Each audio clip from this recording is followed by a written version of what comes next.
Hello and welcome back friends. So in this video we are going to see about the Evidence Act.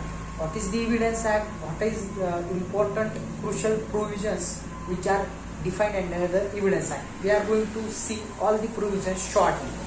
So Evidence Act में क्या क्या है? Evidence Act शुरू होता है What is the facts? So fact बताई गई है कि fact वो होती है जो कि हमारे सेंसेस से हम उसे परसीव कर सकते हैं, मतलब सुन सकते हैं, देख सकते हैं, टच करके उसे देख सकते हैं, मतलब हमें उसे हम फैक्ट कहते हैं. सो फैक्ट की कंसेप्ट तो क्लियर हो गई. मतलब रिलेवेंट फैक्ट क्या होती है? जो फैक्टिंग इश्यू से रिलेवेंट होती है वो होती है फैक्ट. जो रिलेवेंट फैक्ट हम उसे कहते हैं. और फैक्टिंग इश्यू क्या होता है? वो होती है एक्चुअल फैक्ट, जो कि एक घटना हुई है वो होती है एक्चुअल फैक्ट. एक घटना हुई है उसे हम फैक्टिंग इश्यू कहते हैं. और उससे ही मतलब रिलेटेड अदर जो फैक्ट हो रही है उसे हम रिलेटेड फैक्ट कहते हैं. और जो फैक्ट होती है वो फैक्ट मतलब जो हम देख सकते हैं, जो हमारे सेंसेस से हम परसीव कर सकते हैं. मैंने सिंपल तरीके से बताने की कोशिश की क्योंकि शॉर्ट में बता रहा हूँ. सो प्रूव, डिसप्रूव, नॉट प्रूव, ये क्या होता है आप खुद इसके लिए प्रिपेयर करें क्योंकि इजी टास्क है. उसके बाद जो है कि एविडेंस एक्ट में जो दिया गया है वो है प्ली ऑफ अलेबी. मतलब एक आदमी मतलब कुछ ऑफेंस हो रहा है तब कोर्ट को ऐसे बता रहा है कि मैं वो जब ऑफेंस हुआ तब वहाँ नहीं था और वो और किसी और ही जगह था. जैसे कि दृश्यम फिल्म आपने देखी होगी, दृश्यम फिल्म अजय देवगन की.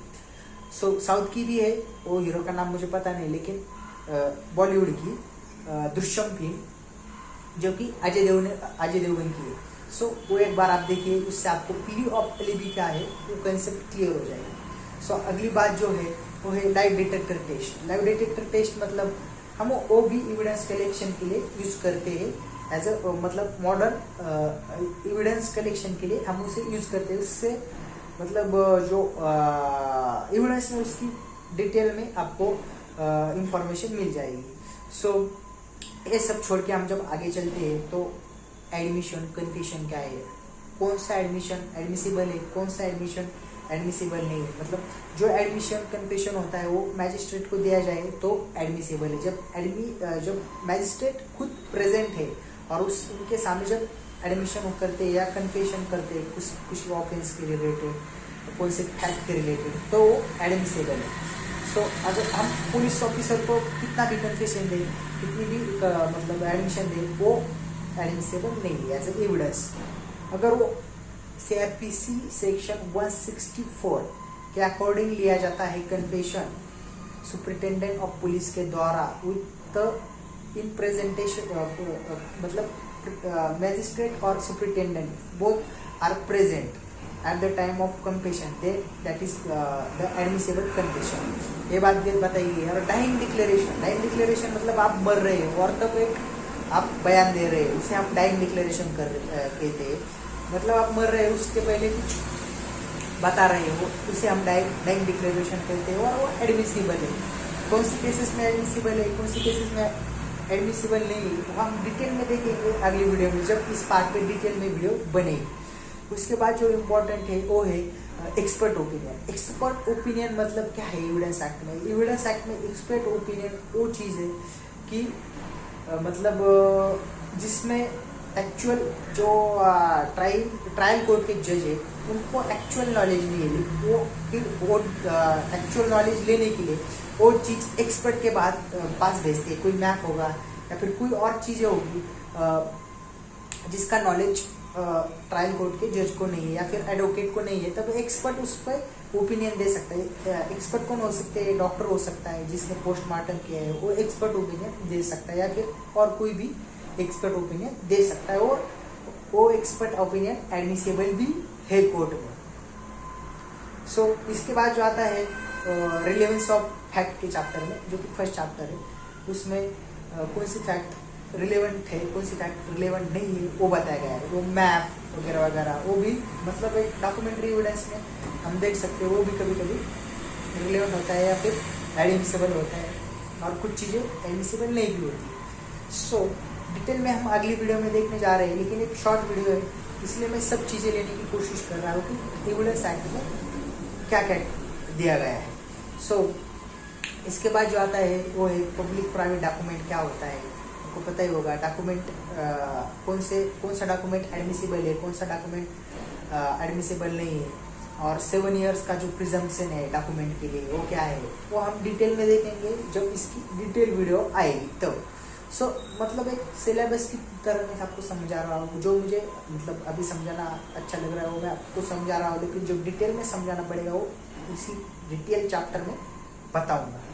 सो इसके बाद जो है सेक्शन 100 डाउरी डेथ वगैरह ये हम स्किप कर देते हैं और डायरेक्टली चलते हैं जो कि बहुत इंपॉर्टेंट है, दैट इज दी चीफ और क्रॉस एग्जामिनेशन क्या होती है, री एग्जामिनेशन क्या होती है, लीडिंग क्वेश्चंस क्या होते हैं, ये वो सी इम्पोर्टेंट चीज़ें एविडेंस एक्ट में दी गई है। सो मतलब ये सब चीज़ें एविडेंस एक्ट में दी गई और ये बहुत ही इंपॉर्टेंट है। शॉर्ट है एविडेंस एक्ट बहुत, बट इम्पॉर्टेंट है, इंटरेस्टिंग है। अगर हम देखने जाए तो इंटरेस्टिंग है, मतलब इसमें अगर दृश्यम जैसी फिल्म बन सकती है प्ली ऑफ एलिबी के कंसेप्ट पे, तो देखिए कितनी इंटरेस्टिंग है।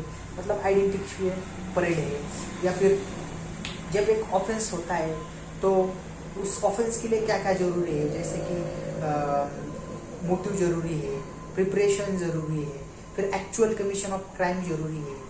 मतलब कमीशन के लिए भी मतलब आप अटेम्प्ट करते हो, अटेम्प्ट टू कमिट क्राइम, ये भी पनिशेबल है।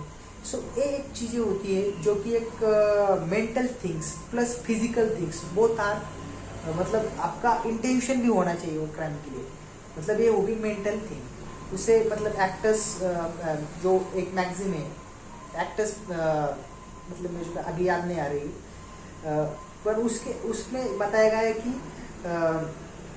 आपके mental as well as physical दोनों चीज़ें एक क्राइम में मतलब इन्वॉल्व होती है, तभी आप पनिशेबल हो। मतलब आपका इंटेंशन नहीं है और गलती से आपसे कुछ चीज़ें हो जाती है तो आप मतलब वो पनिशेबल थिंग नहीं होती है, क्योंकि उसमें इंटेंशन ही नहीं है। तो आपका इंटेंशन होना चाहिए, मोटिव होना चाहिए, आपको उसके लिए प्रिपरेशन करना चाहिए, फिर आप अटेम्प्ट करना चाहिए और फिर एक्चुअल कमीशन ऑफ क्राइम।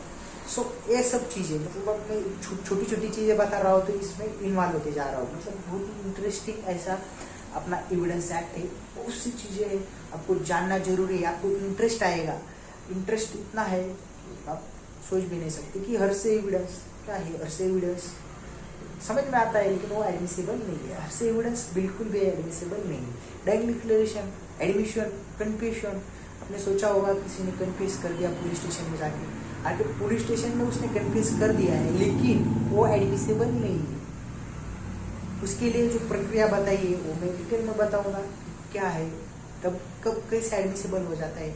हम कुछ कॉन्स्टिट्यूशन की प्रोविजन लेके, जैसे आर्टिकल 19 है, CIPC की सेक्शन 164 है, ये सब बातें अलग अलग बातें, अलग अलग एक्ट एक साथ लेंगे, उसके बाद उनकी प्रोविजंस, ये प्रोविजन कैसे इंटर रिलेटेड है, इंटरडिपेंडेंट है, देखेंगे। रिसेंट केस लॉस डिस्कस करेंगे हर एक चैप्टर पे और बहुत कुछ चीज़ें करेंगे। डिटेल चैप्टर आएगा तब की बात मैं कर रहा हूँ। So I think this is enough for today. I will see you in next lecture or next video. So thanks for watching. Be connected with me. Thank you very much.